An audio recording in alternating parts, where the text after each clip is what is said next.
Señal.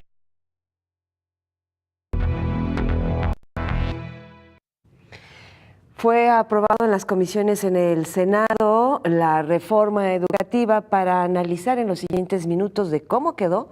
En la línea telefónica le damos la bienvenida y la saludamos con muchísimo gusto a la diputada federal por el PRD, Verónica Juárez. Diputada, ¿cómo está? Buenas tardes. Hola, buenas tardes. Con el gusto de saludarte a ti, Josefina, y por supuesto a José Ángel y a su auditorio de manera particular. Muchísimas gracias. Diputada, ¿cómo quedó entonces esta aprobación que se hace en comisiones? Mira, en la madrugada del día de hoy, en la Cámara de Diputados, aprobamos el dictamen que se había regresado del Senado, que como todos saben, después de que no alcanzó las 2/3 partes, porque faltó un voto, fue regresada a la Cámara de Origen, que en este caso fue la Cámara de Diputados.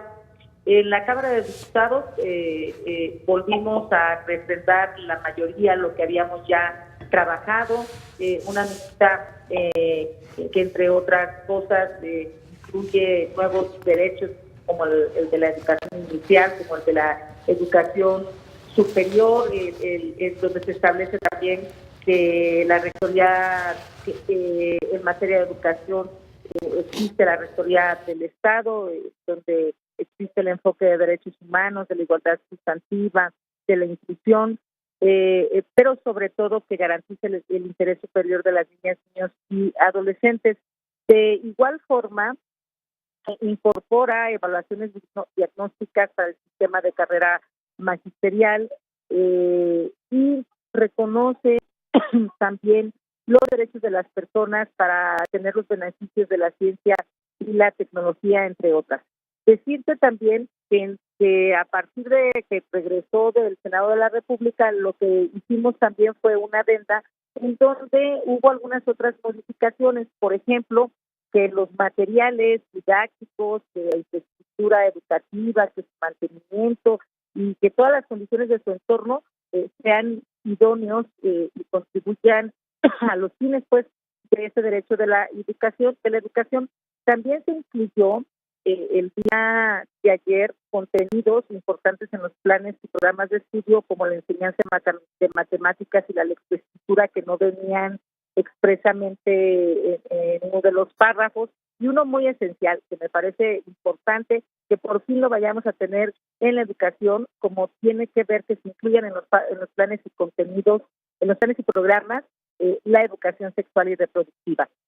Por otra parte, también se incluyó un transitorio en donde se expresa el compromiso para el fortalecimiento de la educación normal. Se dice que después de 108 días que entre en vigor el decreto, se defina una estrategia de mejora para las escuelas normales. Hay otro transitorio en donde se habla que debe de existir los recursos necesarios a través de un fondo nuevo, recursos para dar cumplimiento al nuevo derecho también que tiene que ver con la educación superior. Es decir, hemos aprobado que la educación inicial y la educación superior sean obligatorias en México. Y hubo otras dos modificaciones. Uno, que tenía que ver que existan recursos del presupuesto de egresos de la Federación, que discutiremos ahora en diciembre, para dar cumplimiento al acceso de los beneficios de la ciencia, la tecnología y la innovación. Y uno que tiene que ver particularmente una adición, que es en torno al artículo 16 transitorio, que creó un debate en los últimos días, o más bien después de que estuvimos aprobando o durante el tiempo que estuvimos discutiendo el dictamen correspondiente, el que tiene que ver con los procesos de admisión, promoción y reconocimiento de los trabajadores de la educación. Ahí se establece en el artículo que todo lo que tiene que ver con los derechos laborales de las trabajadoras y los trabajadores tendrán que entablarse, traigo un poco de todo, en torno al artículo 123, apartado B. Pero que la admisión, la promoción y reconocimiento tendrá que hacerse conforme a las leyes secundarias, conforme lo establece el correspondiente decreto, y tuvimos una edición en donde se menciona que prevalezca siempre la rectoría del Estado. Con esta visión, lo que se pretendió desde la Cámara de Diputados es cerrar cualquier rendija, cualquier puerta, cualquier duda en que las plazas puedan ser designadas, transferidas, heredadas, compradas, ¿no? Sino que quien es responsable de designarlas a través de procedimientos como se establece también unas infracciones que tiene, que dice que va a ser a través de procesos de selección en donde concurran en las mismas condiciones todos aquellos que adquieren, y será de manera transparente y a través del mérito que tengan quienes estén aspirando. Entonces, lo que estamos viendo es que estamos ya ante una reforma que nos parece puede hacer frente a los retos que tenemos en materia educativa. Lo que estamos planteando nosotros, es por sobre todas las cosas, es que las niñas y niños puedan recibir una educación de calidad, que sean los mejores profesores y las mejores profesoras los que estén a frente de grupo, y que todo lo que tenga que ver con la admisión, con la promoción y el reconocimiento de los trabajadores sea a través de evaluaciones diagnósticas, y que lo que prevalezca sea el mérito de las profesoras y los profesores. No, sí. es lo que empezamos a trabajar, nos parece que fue el acuerdo que pudimos alcanzar la mayoría de los grupos parlamentarios, y ahora hemos estado insistiendo en que todo esto que se ha aprobado se quede reflejado en las leyes secundarias correspondientes, y de manera particular el Partido de la Revolución Democrática va a estar impulsando en que en una de estas leyes exista un capítulo para evitar, para combatir y para eliminar cualquier tipo de corrupción en torno a la designación de plazas, para que también exista mucha transparencia. Justo en ese tema, diputada, me quisiera detener. La designación de plazas queda entonces ya ahora a cargo, en manos, en poder del Ejecutivo tal cual.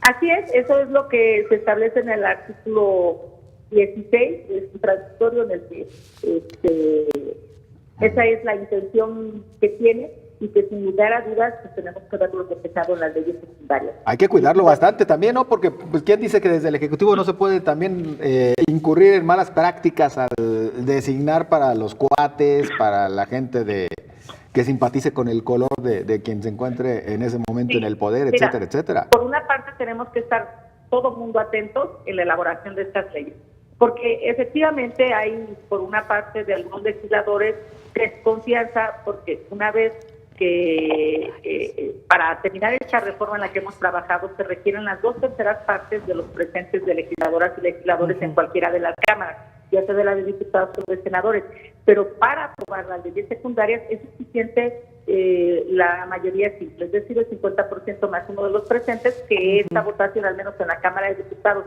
la tiene Morena, por lo que me parece pues que debemos de estar atentos para que haya cumplimiento de lo que ya aprobamos, que refleje estas aspiraciones y lo que va a quedar en nuestra Constitución en estas leyes, y lo que tú estás diciendo, que todos los procedimientos también se hagan conforme a la ley, y como te decía, que está establecido en una de sus fracciones en donde habla de la admisión, promoción y reconocimiento de los trabajadores. Ahí se dice que tiene que ser mediante convocatorias que deben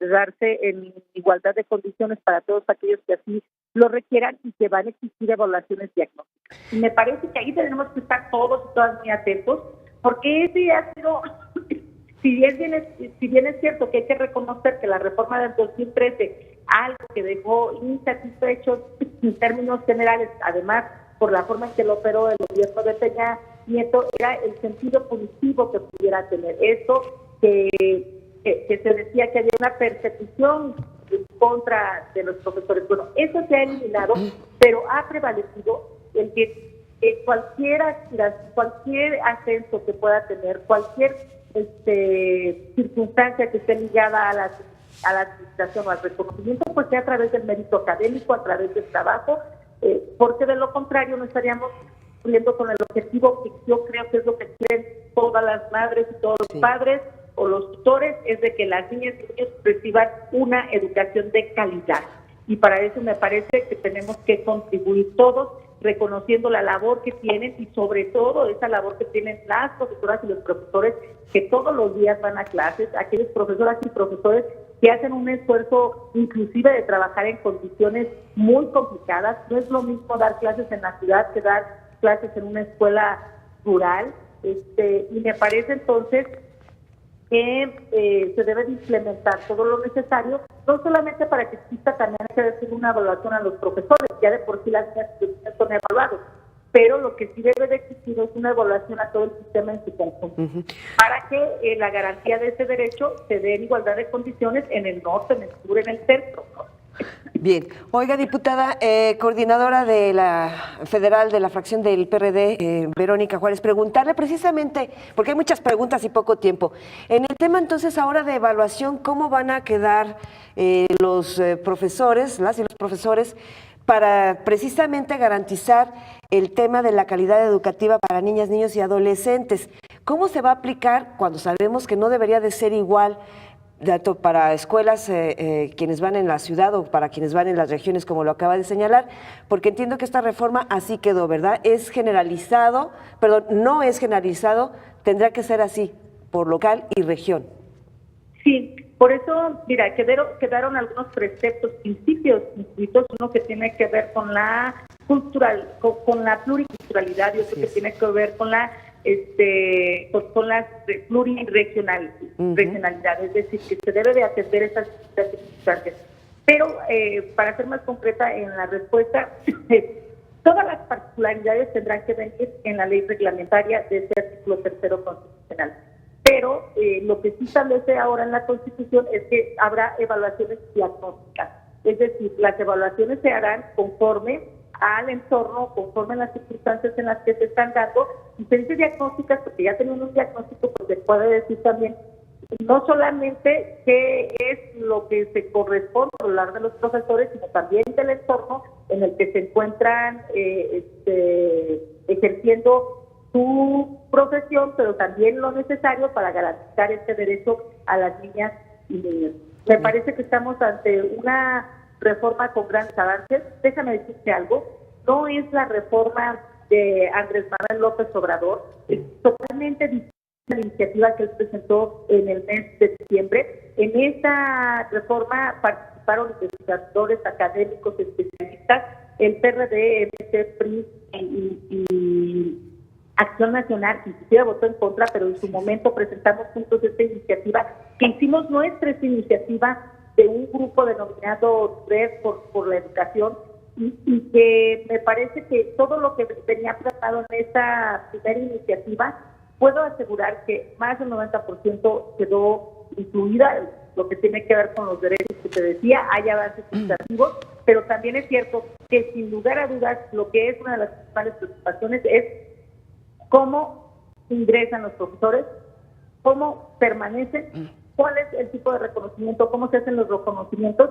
pero también cuál es el desempeño que tienes que tener alrededor de eso. Decimos, sin lugar a dudas hay profesoras y profesores que cumplen con esa obligación todos los días, pero también es cierto que deben de estar actualizando conforme a la nueva realidad que tenemos, pero también es cierto que el Estado debe de dar lo necesario. Es decir, eso es lo que tienen las profesoras y los profesores en general. Lo que nosotros estamos tratando también de cuidar en el transitorio 16º es que las directivas de los sindicatos no sean los que definan a dónde van los profesores sin tener una evaluación de por medio. Diputada, sino que tiene que ser a través del mérito. Sí. Precisamente, y perdón por la interrupción porque tenemos el tiempo encima y insistimos con muchas preguntas. A profesores y profesoras de la CENTE y del CENTE no querían la reforma de Peña Nieto, no querían la reforma de Andrés Manuel López Obrador. Ahora nos está usted diciendo que no es la reforma de López Obrador, sino del legislativo que le hicieron propia. ¿Cómo están palpando la postura que van a tomar precisamente los académicos? Pues mira, quienes se han manifestado, hay que hablar que ha sido una minoría, es decir, quienes han estado en contra de cualquier acción legislativa, pues no representan, en mi opinión, a todo el magisterio. Y me parece en términos generales que las profesoras y los profesores van a recibir muy bien esta reforma, porque hay una garantía de sus derechos que están plasmados plasmados en el artículo 123, apartado B, y me parece que también la reforma es importante porque habría que darle certeza a las profesoras y a los profesores, y que por los demás pues hay quienes van a seguir estando en contra porque están viendo que pierden de alguna forma sus canonjías, ¿no? Eso por una parte. Y por otra parte, decirte a final de cuentas que estamos de acuerdo en la libre manifestación, que estamos de acuerdo en que se organicen las profesoras y los profesores en el sindicato. En lo que no hemos estado de acuerdo es cómo se permitió estas circunstancias en un principio que nadie sabía dónde estaban, no había un control del Estado sobre las plazas. Acompañamos la reforma del 2013, pero también estamos en contra de la manera en que operativizó la reforma Enrique Peña Nieto. Y ahora lo que esperamos es que verdaderamente exista un reconocimiento a las profesoras y profesores como agentes transformadores, que se les den las condiciones necesarias para que puedan ejercer esta profesión y que terminemos con las malas prácticas que todo el mundo sabemos que existían. Okay. Diputada, gusto en saludarla y seguimos en contacto. Yo estoy a sus órdenes las veces que ustedes consideren. Gracias por la oportunidad. Gracias. Hasta pronto. Nosotros